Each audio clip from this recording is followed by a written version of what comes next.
Assalamualaikum warahmatullahi wabarakatuh. Saya Eva Eridia dari STKIP PGRI Jombang.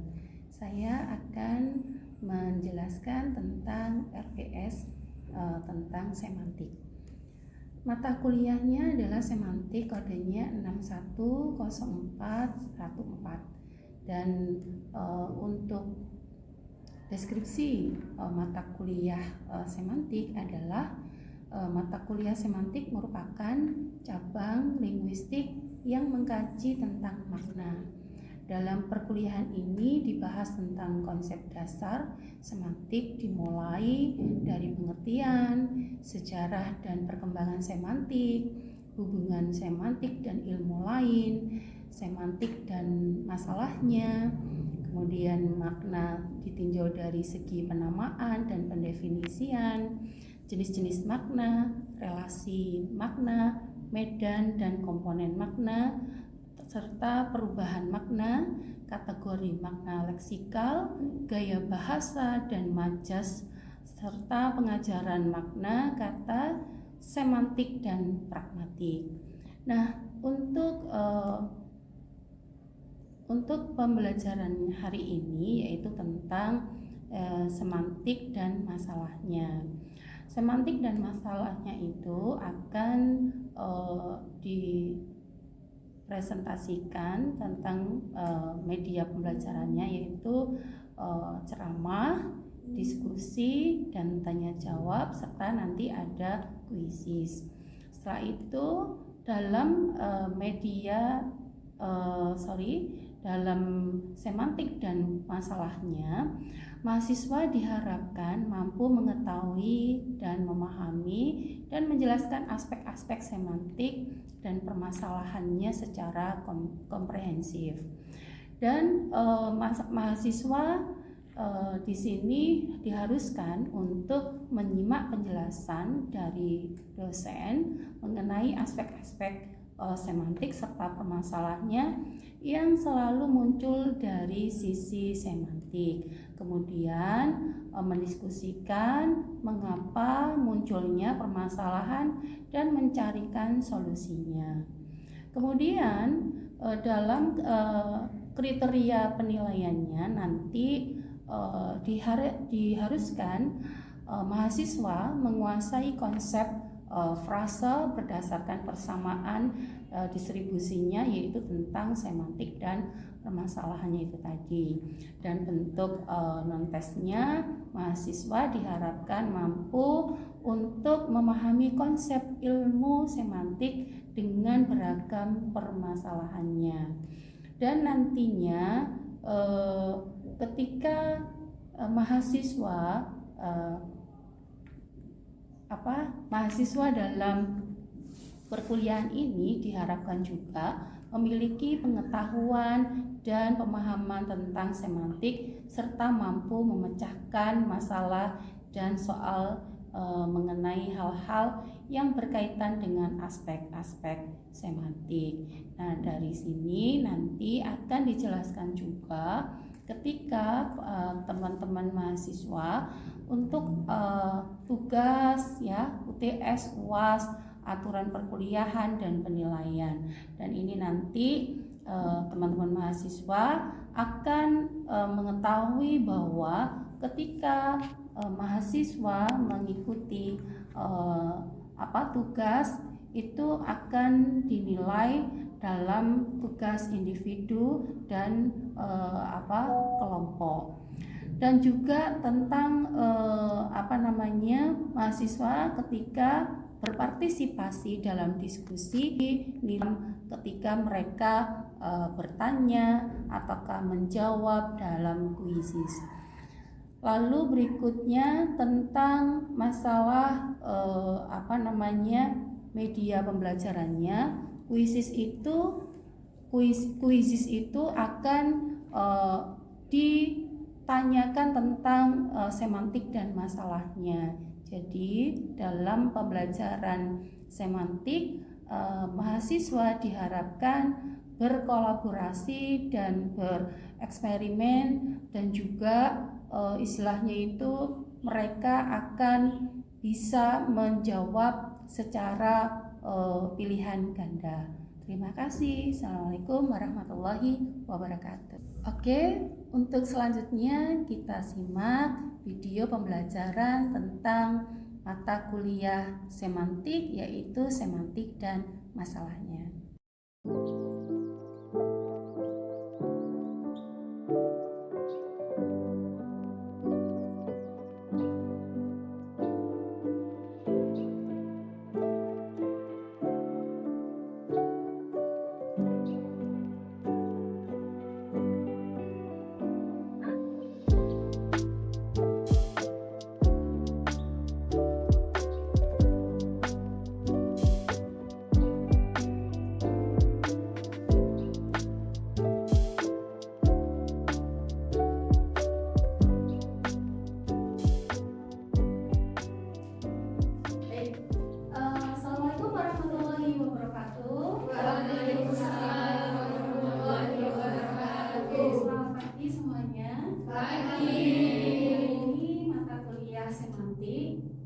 Bahasanya adalah semantik dan masalahnya.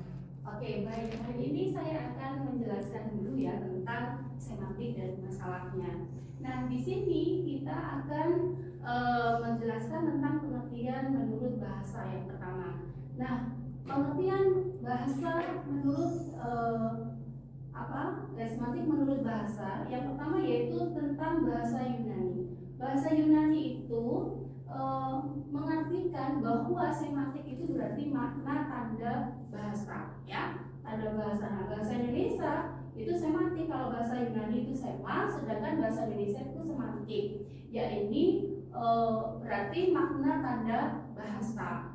Nah, terus berarti kalau misalnya kita istilahnya itu dibandingkan antara Yunani dengan bahasa Indonesia, itu yang mana Ibu? Ya, kita tentang bahasa Indonesia aja, yaitu tentang semantik. Tapi kalau untuk bahasa Inggris untuk fontnya itu sudah beda lagi ya. Oke. Nah, untuk bentuk verbalnya yaitu semaino ya. Semaino yaitu berarti menandai atau melambangkan. Jadi ketika kita nanti membahas tentang semantik, kita akan secara panjang dan secara individunya ya atau identitasnya itu tentang bagaimana kita menandai kata, yang menandai kata dulu, frasa, lalu kalimat ya. Jadi semacam sebuah kata itu melambangkan apa gitu ya, sebuah kata itu melambangkan apa. Oke. Nah, berikutnya yaitu pengertian menurut istilah ya. Nah, di sini kita akan istilahnya itu studi tentang makna. Yang pertama yaitu makna itu merupakan bagian dari bahasa. Betul nggak? Betul. Bahasa. Oke. Jadi ketika kita ya walaupun ada bahasa kan macam-macam ya, ada dari bahasa Jawa, ada dari bahasa Sunda dan lain sebagainya. Tapi istilahnya itu makna dari bahasa Jawa dengan bahasa Indonesia itu pasti maknanya berbeda-beda. Padahal kalau misalnya kita ya di bahasa Jawa ya, bahasa Jawa misalnya di Jombang dengan di Malang itu pasti berbeda. Misalnya kalau misalnya kata enak dengan kalau misalnya di Malang atau di Nganjuk juga berbeda enak dengan yang lainnya kan gitu ya. Atau waleh gitu ya, waleh bosan gitu ya. Waleh kalau di Jombang apa? Kalau bosan itu kalau di Nganjuk tadi waleh, kalau di Jombang apa? Waleh bosan gitu aja ya. Nah, tapi kalau di Nganjuk itu biasanya waleh gitu ya, waleh. Oke.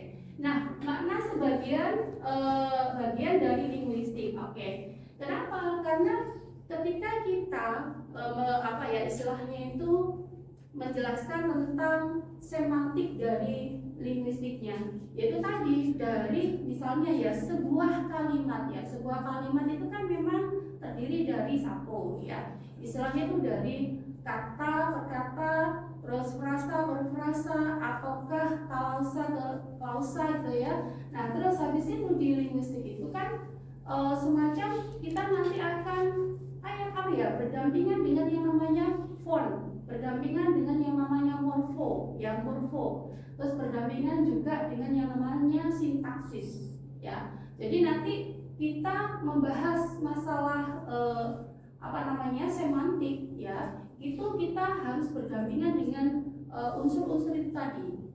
Kita tidak bisa istilahnya ya wes pokoknya kita memaknai bahwa bahasa misalnya tulisan misalnya itu kayak capek gitu ya, capek saja. Capek itu kan kalau secara kata umumnya ya, kata secara terjemahan saja. Tetapi kalau misalnya capek dengan ditandai dengan tanda seru atau tanda tanya atau titik-titik, pasti kan berbeda. Oke, bagus, terima kasih ya. Nah, oke, berikutnya nanti kita akan tentang masalah semantik dalam komunikasi akan dijelaskan oleh teman-teman hari ini. Yang akan mempresentasikan masalah semantik dalam komunikasi adalah Mbak siapa? Perkenalkan saya Nurul Sastra Maharani. Oke, silakan. Perkenalkan nama saya Elian Rosida. Ya. Perkenalkan nama saya Wanda Laila Solihah. Oke, baik, nanti teman-teman bertiga ini akan mempresentasikan masalah semantik dalam komunikasi. Jadi diskusi masalah semantik dalam masalahnya yaitu tentang komunikasi akan dijelaskan oleh teman-teman bertiga ini tadi ya. Oke, baik, tetap semangat ya. Semangat. Semangat, Bu. Silakan. Baik teman-teman, di sini saya akan menjelaskan mengenai masalah semantik dalam komunikasi. Yang pertama, awkwardness adalah gangguan semantik yang membuat orang merasa paham sekali untuk memaknai kalimat. Nah, di sini yang dimaksud memaknai suatu bacaan. Itu tidak hanya dengan sekali baca langsung paham, namun dengan berkali-kali membaca kalimat tersebut, baru kita bisa memaknai makna kalimat tersebut. Yang kedua adalah evaluation, adalah gangguan semantik yang terfokus pada pendapat diri sendiri. Yang dimaksud di sini adalah dalam suatu forum biasanya kan ada sesi evaluasi di akhir diskusi. Di sini orang yang memberikan pendapat itu terkadang biasanya membenarkan pendapatnya sendiri. Nah, ini merupakan gangguan semantik yang berasal dari kebiasaan. Itu yang dimaksud dengan evaluation. Terima kasih. Ya, silakan. Dan selanjutnya masalah semantik, baik passing dan kesalahan penggunaan bahasa. Tadi sudah dijelaskan oleh Bu Eva apa itu semantik. Selanjutnya ada permasalahannya. Pertama, maksud saya selanjutnya menuliskan dari teman saya, gangguan semantik yang menyalahkan penggunaan kata. Jadi masalah tersebut itu biasa terjadi pada saat kita komunikasi baik face to face bersama dengan teman-teman. Biasanya tuh ada variasi bahasa.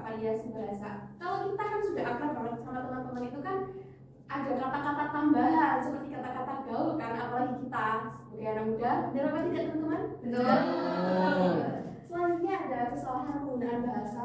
Terlalu banyak menggunakan istilah. Jadi kita itu harus mengetahui apakah lawan bicara kita itu paham dengan istilah-istilah yang kita ucapkan. Maka dari itu penggunaan istilah itu juga harus tahu pada tempatnya. Terima kasih. Oke, baik, terima kasih. Ya, berikutnya mungkin. Ya. Oke, di sini saya akan melanjutkan dari penjelasan teman saya, yaitu penilaian spontanitas. Menerima informasi baru tanpa mencernanya. Jadi penilaian spontanitas ini mengandung makna bahwa seseorang akan memberikan pendapatnya begitu menerima informasi baru tanpa mencernanya dengan baik terlebih dahulu. Ini biasanya terjadi saat kita cerita dengan teman ya, jadi suka membuat pendapat sendiri atau langsung mengutarakan pendapat tanpa mencerna makna yang ada. Terus selanjutnya yaitu kebingungan fakta.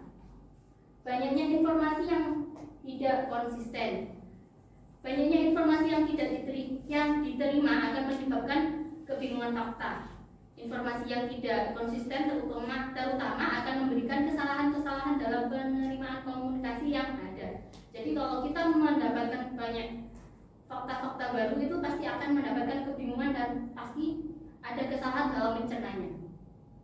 Yang selanjutnya yaitu membuat kesimpulan mentah, yaitu informasi yang diterima tidak dicerna dengan baik akan timbul kesimpulan yang mentah.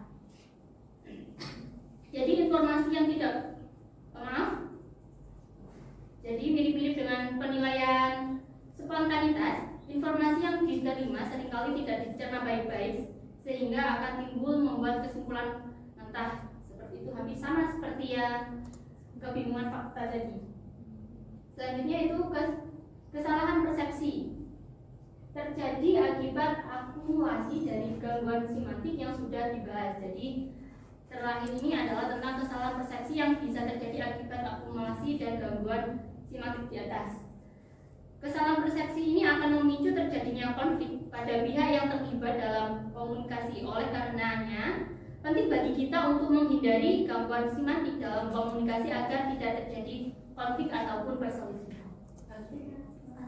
Baik, terima kasih ya. Terus berikutnya ada lagi enggak? Sudah ya. Oke, baik, terima kasih. Nah, ini tadi sudah dipaparkan tentang masalah semantik ya, masalah tentang semantik dan komunikasi. Mungkin dari sini ada yang ditanyakan, boleh? Ya, ada yang ditanyakan? Ya, silakan Mas Dedi. Baik, terima kasih Bu Eva. Iya, sama-sama. Yuk. Tadi kan sudah dijelaskan tentang pengertian semantik. Nah, yang saya tanyakan di sini, dalam pengertian semantik menurut bahasa, bentuk verbalnya itu yang seperti apa? Oke, bentuk verbalnya ya. Oke, silakan. Baik Mas Dedi, terima kasih atas pertanyaannya yang diberikan kepadanya. Di sini saya akan mencoba menjawab pertanyaan ini Mas Dedi. Di sini Mas Dedi bertanya mengenai pengertian menurut bahasa, yaitu bentuk verbal adalah semaino yang berarti menandai atau melambangkan. Ini maksudnya apa sih? Gitu ya. Jadi maksud dari bentuk verbal yaitu kata. Verbal itu artinya kata. Berarti kata yang kita tandai atau dilambangkan dalam suatu komunikasi. Jadi di sini kita menandai kata-kata yang dirasa lawan bicara kurang memahami kata-kata tersebut. Maka dari itu ada penegasan ulang dari kata yang kita tandai tersebut. Stepnya yang pertama yaitu menandai, lalu yang kedua adalah memaknai kata tersebut. Itu yang dimaksud dengan bentuk verbal. Cukup dipahami Mas Dedi?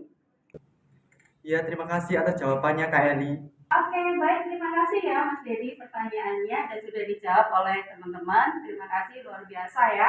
Oke, berikutnya silakan Mbak Ida atau Mbak Eka. Mbak Ida dulu ya. Oke, silakan Mbak Ida. Baik, di sini saya ingin bertanya mengenai bypassing, yaitu gangguan semantik yang menyalahkan penggunaan kata. Seringkali kita dalam berkomunikasi itu kan tidak bisa sih, kayak memilih kata yang tepat atau tidak ketika bersama lawan bicara kita, terutama kepada teman dekat kita. Yang ada di pikiran kita itu pasti akan kita lontarkan. Nah, bagaimana sih cara mengatasi gangguan semantik yang menyalahkan penggunaan kata dalam komunikasi, baik bersama teman dekat maupun secara formal? Ya, oke. Baik, terima kasih ya Mbak Ida. Berikutnya silakan Mbak Eka. Baik, terima kasih Bu. Saya ingin bertanya mengenai masalah yang sudah dijelaskan tadi, yaitu masalah semantik.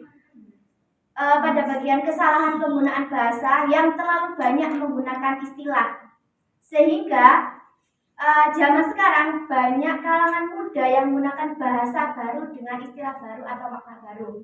Contohnya pada kata anjir. Nah, anjir itu kan sudah masuk ke dalam KBBI edisi kelima. Dalam artian di sini anjir itu adalah saluran atau air, seperti itu. Nah, pada bahasa anak zaman sekarang atau Gen Z, anjir diistilahkan lain atau bisa juga disebut kekesalan terhadap diri sendiri, seperti itu. Jadi ya umpatan Bu, atau umpatan seperti itu. Jadi ada istilah yang berbeda mengenai kata baku dengan kata dari perkembangan anak zaman sekarang, seperti itu. Nah, bagaimana sih tanggapan penyaji terhadap permasalahan perkembangan bahasa ini melalui Gen Z? Karena kan perbedaan bahasa dan juga istilah yang berbeda itu akan menimbulkan masalah dalam komunikasi, seperti itu. Terima kasih. Oke.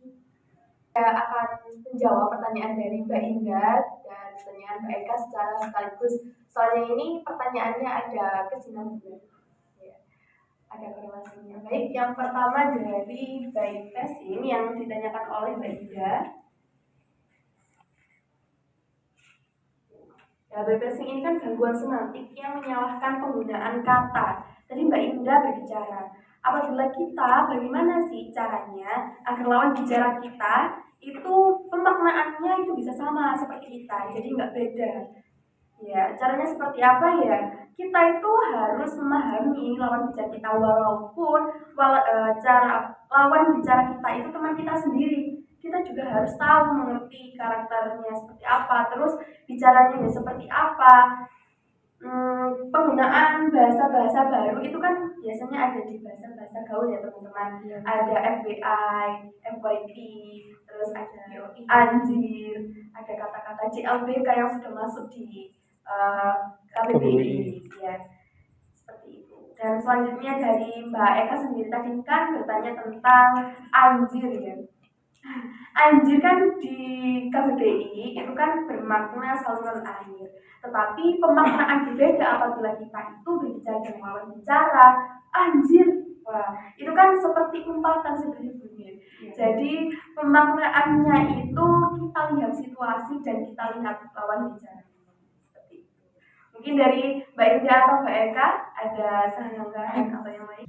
Baik, terima kasih Mbak Ima setelah menjawab pertanyaan dari saya. Jadi di sini saya ada sedikit yang mengganjal dari jawaban Mbak Dimas tadi mengenai bypassing maupun kesalahan penggunaan bahasa yang dari pertanyaan Mbak Eka. Apakah ketika kita berbicara itu kan kita tidak bisa sih kayak mengerti maksud dari lawan bicara kita itu sama pemikirannya dengan kita. Apakah dengan intonasi ketika kita berbicara misalnya kayak anjir, intonasinya kayak apa sih? Kayak nyentak apa gimana itu loh gitu kan. Ya nadanya tinggi, itu apakah berbeda makna dengan yang kayak seperti lembut seperti itu? Itu kan bisa masuk ke bypassing, yaitu gangguan semantik yang menyalahkan penggunaan kata. Mungkin dari intonasinya maupun yaitu tadi nada bicara dari lawan bicara kita. Jadi seperti ini Mbak Indah, tadi kan sudah dipantik oleh Bu Eva bahwasannya masalah-masalah yang ada di semantik itu ada kaitannya dengan linguistik, ada font, ada morfo, morfem, dan lain sebagainya. Jadi kaitan-kaitan tersebut, apalagi Mbak Indah tadi menyentil sedikit permasalahan dari intonasi. Intonasi kan masuk ke fontnya, ya, bunyi bahasa. Benar sekali, font itu memang di semantik itu sangat-sangat mempengaruhi. Karena apa? Karena suatu kata tersebut dapat bermakna karena ada intonasinya. Seperti itu. Terima kasih Mbak Dimas. Sama-sama. Oke, baik, terima kasih ya Mbak Eka, luar biasa, sangat luar biasa sekali. Dan teman-teman ya, penyaji luar biasa tadi jawabannya. Baik, berikutnya untuk pertanyaan Mbak Devi, silakan Mbak Devi. Monggo. Memberikan saya kesempatan. Seperti yang dijelaskan oleh pemateri bahwa dalam masalah semantik itu ada penilaian spontanitas dan membuat kesimpulan mentah. Lah, itu kenapa kok dibedakan? Karena katanya pemateri itu kan itu memiliki definisi yang hampir sama. Lalu kenapa kok dibedakan jenisnya? Jika itu berbeda, lalu perbedaannya apa? Terima kasih. Oke, baik, terima kasih ya Mbak Devi. Silakan nanti dijawab oleh teman-teman penyaji ya. Silakan. Baik, di sini saya akan menjawab pertanyaan dari Mbak Devi. Mungkin saya ulangi lagi pertanyaannya. Penilaian spontanitas dan pembuatan kesimpulan mentah itu memiliki kesamaan atau kemiripan. Namun kenapa dibedakan? Nah, dan itu apa bedanya? Baik, di sini saya akan jelaskan lagi. Nah, jadi perbedaan untuk penilaian spontanitas ini menekankan pada seseorang yang akan memberikan pendapat, tapi itu menurut dari dia.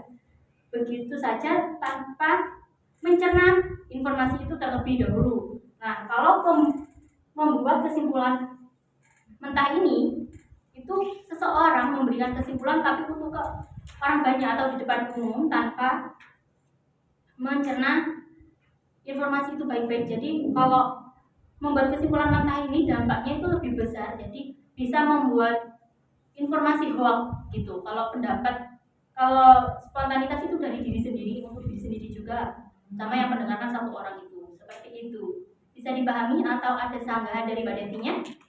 Ya, bisa dipahami. Terima kasih ya Mbak. Sama-sama ya, Bu. Oke, silakan kembali ke Mbak Budia. Terima kasih.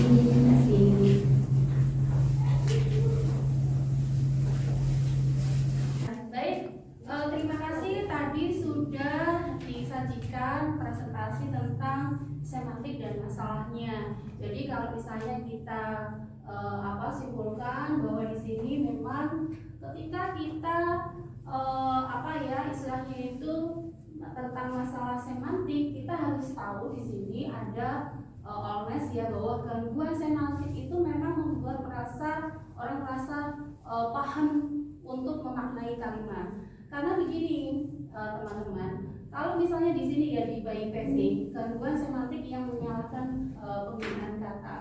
Kenapa ini difokuskan di sini? Karena kalau misalnya kita sebagai bahasa istilahnya itu orang Jombang gitu ya, kita kan kalau misalnya ada orang yang mengungkapkan masalah kata-kata kotor, misalnya jangan COK gitu ya, sorry ya. Nah itu kan ada beberapa orang yang memaknai bahwa oh itu kata yang kotor. Nah tetapi itu bukan kalau misalnya dari beberapa pendapat, beberapa orang itu menyatakan bahwa kata jangan COK itu adalah kata-kata kotor. Tetapi ada beberapa orang yang menyatakan itu bukan kata-kata kotor. Itu adalah suatu kata istilahnya itu istilahnya itu kayak penghinaan atau mungkin kedekatan dengan orang gitu ya, bahwa hei COK, iya kabari COK. Nah seperti itu ya. Jadi kita bisa memaknai bahwa by passing atau kesalahan bahasa itu, tapi kita lihat di istilahnya itu secara alamiah penggunaan bahasa itu tadi. Kita harus lihat dulu kondisinya, kita lihat dulu secara psikologinya orang itu tadi. Apakah yang menggunakan kata dan COK itu ya, itu orang dewasa ataukah remaja ataukah anak kecil. Nah kalau misalnya anak kecil yang menyatakan bahwa jangan COK itu misalnya jangan COK itu, kalau misalnya anak kecil kita harus maklum bahwa itu mereka masih belum memaknai dari kata tersebut ya. Oke, baik, terima kasih ya semuanya.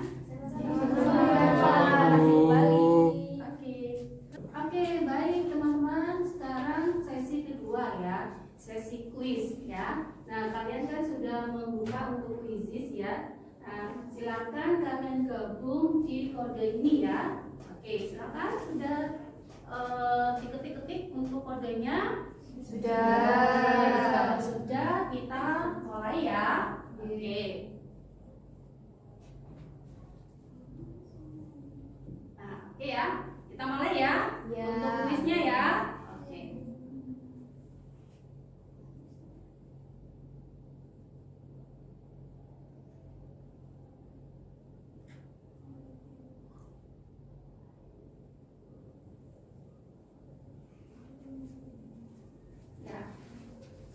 Di HP kalian sudah sudah download ya Quizzes, dan sudah user passwordnya sudah ya. Oke, silakan.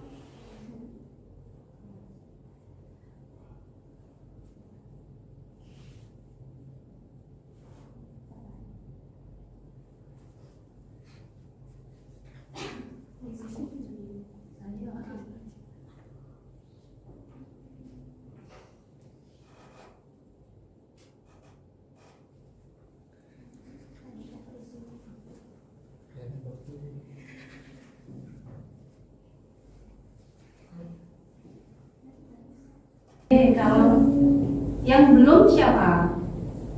Ya, silakan. Ya, cepetan. Waktunya ya. Oke, baik, terima kasih ya. Tepuk tangan untuk kalian semuanya. Oke, jawabannya bagus semuanya ya. Cuma tinggal istilahnya itu Mbak Indah, kamu nggak fokus ya tadi ya Mbak Indah. Jadi nilainya ada yang 20, ada yang 0, ada yang 60 ya. Tapi tidak apa-apa, ini sudah luar biasa. Tepuk tangan untuk Mbak Indah.